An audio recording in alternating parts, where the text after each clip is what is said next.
Guys, ko lang ngayon lang ulit ang ating vlog. Pero, okay lang. Kasi, ngayon meron tayong update from Mrs. Caterpillar. So, naalala niyo si Mrs. Caterpillar, right? Okay, good. Okay, so, mga bago kong fans, mga hindi naalala yung mga luma kong fans na hindi naalala si Miss Caterpillar, papaalala ko siya. Okay? Okay, good. So, dati, si Miss Caterpillar ay isang sikat na YouTuber. Pero kailangan niya mag-quit dahil napakakunti na ng fans niya at siya mas importante, wala nang gano'n bumibili sa kanya. Kaya kailangan niya mag-quit for 1 year. Pagkatapos nun, year naman, 1983, si Miss Caterpillar ay nakakuha ng $1 million dahil siya ay nanalo sa loto. Sa dami ng pera niya, madami ulit yung kanyang fans. Kasi sa huling video niya bago siya mag-quit, ang sabi niya, pag ako'y nanalo sa loto, bibigyan ko lahat kayo ng 8,000. Or should I say, 10,000 pa. At bibigyan ko lang ang every follower ko. At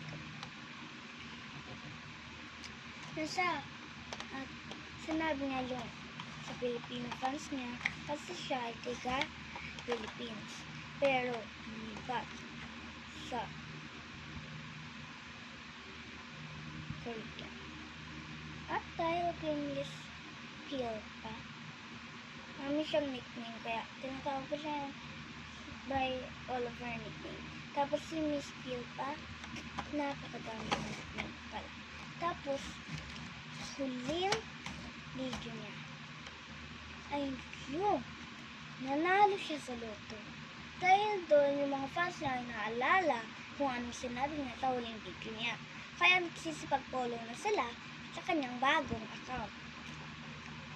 At ang promise ni Mr. Wilma, ang real name niya ay Wilma,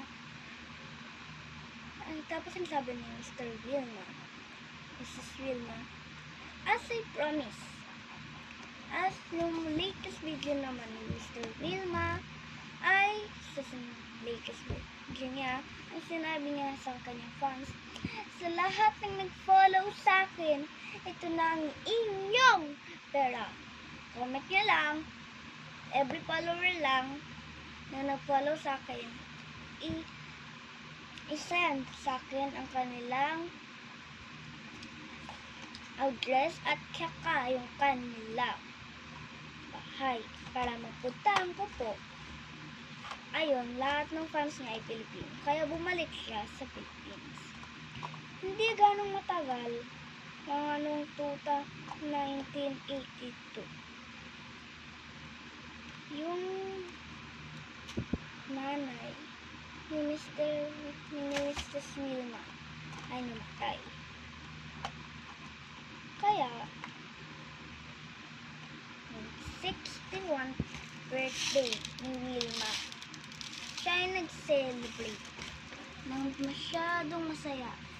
Pero hindi niya naalala na mama ay masaya naman ni Mr. Will at Mrs. Wilma dahil masaya ang kanyang anak. Pero medyo ginalipot ang namin Mrs. Wilma. Kaya ang sinabi ni Mrs. Angel, kasi ang pangalan ni Mrs. Wilma ay Angel. So, ang plinano ni Angel ay patayin ang kanyang anak. Sa napakabait ni Mr. ni Mrs. Gill, Mrs. San Gill, siya ay nasa heaven. Pero nung pinatay niya ang kanyang anak, yung kanyang soul ay nilagay at pinalit sa kanyang kasamaan sa puntang hell. Kaya wala siyang magawa kung hindi tanggapin lang ang kanyang mali na ginawa at pumunta siyang hell. Impurity. At tapos nun, wala na silang awayan at namatay na din si Mrs. Wilma sa aksidente. Kaya si Mrs. Wilma namatay dahil sa kanyang naglalasing na asawa. At hindi ganong matagal pa, noong 1982 yung sinabi ko kanina, 1981, nang dinala sa ospital si Mrs. Ann. Nalaman nila na siya surgery. After 3 months sa hospital, nalaman nila na flaky ang doktora at magaling actually siya. Umuwi na sila. Maya-maya, nagsuka ng dugo si Mrs. Ann. Kaya si Wilma agad-agad tumawag ng ambulansya. At pagdating ng ambulansya, ang galing. Si Ann pala ay napakagaling. Nag-face palm pala. Kaya sabi ng doktor, sino ba ang tumawag? At false car lang pala yan. Sabi ni Wilma, sir, nakita ko po siyang nagtuto ka ng dugo. Paano po impossible yun? Sabi ng mga doktor, ay, po Wilma. Ayun palang nanay niya. Tinanong ni Wilma sa mga doktora na paano siya tulad. Ikwento ng doktora lahat na nangyari. At nalilis niya na hindi si Ann ang kanyang totoong nanay, kundi siya ay isang spirito na dating namatay noong 1971. Joke lang. 1980.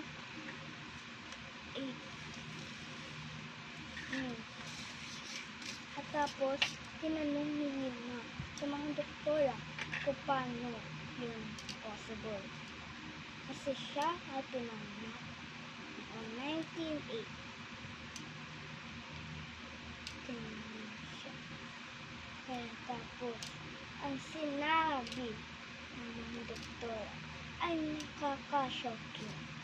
Kaya kung gusto mo bang panoodin ang istorya ngayon, i-follow mo itong account nito. Don't forget to subscribe to my YouTube channel. Thank you very much. Tapos, ang sinabi ay shocking.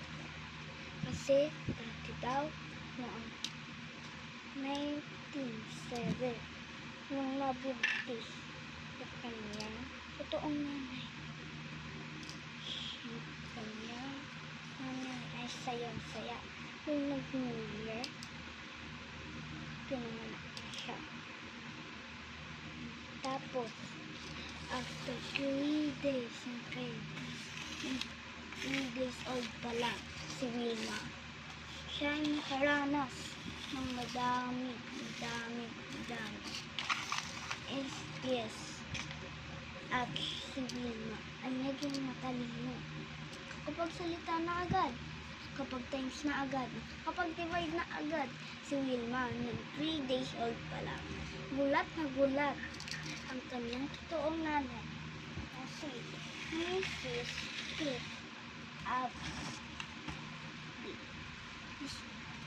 Abby. Tapos,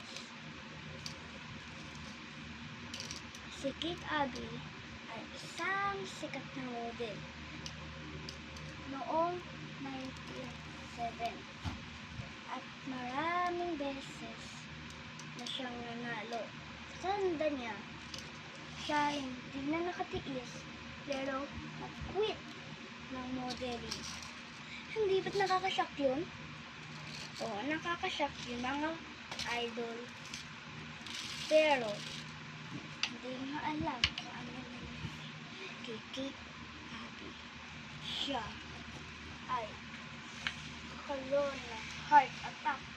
Napakalakas ng heart attack na yon na hindi na siya makahinga. Nung dinala siya sa ospital, okay naman yung katawan niya. Pero, hindi ganito. Maya-maya kasi na-inscan nila yung katawan niya. Kita nila na nasa katawan ni Kate Abby ay isang himala at walang at buhay na daga. Dahil doon, si Wilma ay ilang alala kanyang nanay. At simula noon, kinunin na siya kung saan. Hindi nila alam kung bakit gano'n ang nangyari. Alalang-alala si Wilma dahil ganun pala ang nangyari. Nagpasalamat siya sa doktora. Sinabi niya yung buong totoo. Napakahaba ng kwentong yun. Kaya siya ay shock na shock. Para siyang nakakita ng multo. At impossible kamo. Iyon. Nakita pagtingin nila sa katawan ng patay na Ann. Nakita nila wala na ang katawan ni Ann. At dahil doon, hindi na nila alam saan pupunta si Ann. Tagal na tagal nang nakalipas. Mga 2,000.